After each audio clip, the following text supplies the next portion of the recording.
ครับทักทายสบายดีพ่อแม่พี่น้องเบิดสุขสุขคนเนาะเขามาสู่ซ่องสร้างตัวรถไทยดัดแปลงเนาะสร้างตัวสิมาอัปเดตเนาะสถานการณ์ที่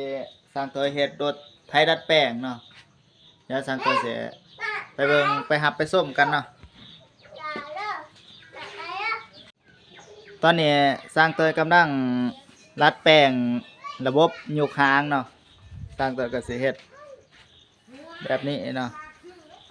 เป็นระบบยกหางแมงปองเนาะเป็นห้อยเสื่อมต่างๆเนาะทางเฮาก็เสื่อมเนาะเสื่อมละเอียดเนาะ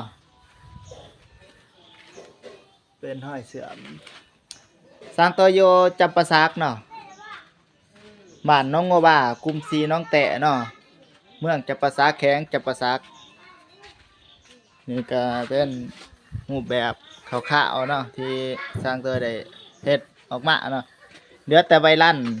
แล้วก็กับระบบไทยเนาะพี่น้องเฮาก็สร้างตัวกำลังต่อเนาะไทยก็เป็นไทยใหม่กำลังดื้อออกมาที่สิต่อหางเนาะที่สิต่อหางออกมากับผู้ใดเขามาเบิ่งใหม่เนาะ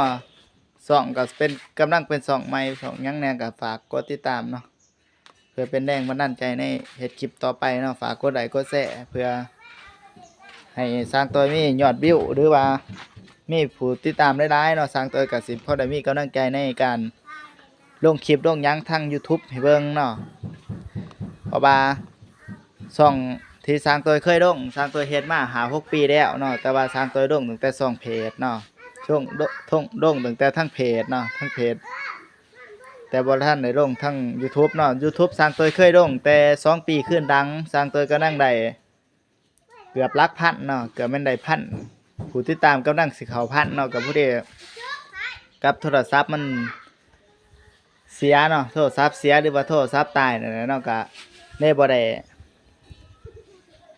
ถ่ายลง YouTube บัดนี้มันก็ได้นับ1ใหม่ว่าซั่นซะได้กลับมาเฮ็ด2ใหม่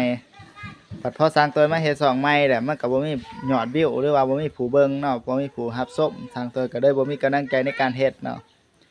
บ่มีกำลังใจในการเฮ็ดหรือว่าบ่มีกำลังใจในการถ่ายคลิปถ่ายหยังลงให้เบิ่งเนาะก็คลิปนี้เนาะกำลัง40กว่าคนเนาะก็ฝากเข้าไปกระทืบไลค์ให้แน่เนาะเพื่อมีกำลังใจในการเฮ็ดเนาะฝากกดไลค์กดแชร์นี่เป็นระบบซอยเดียวเนาะ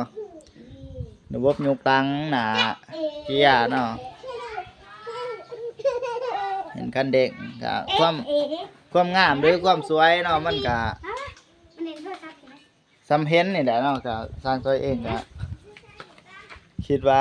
ละเอียดได้แหละเนาะคิดว่าเฮ็ดซ้ำนี่เนาะกันสดมันนี่ก็จังหนานู่นนี่นั่นอย่างคักแน่ว่าซั่นซะคลิปนี้ก็บ่มีหยังหลายเนาะก็ฝาก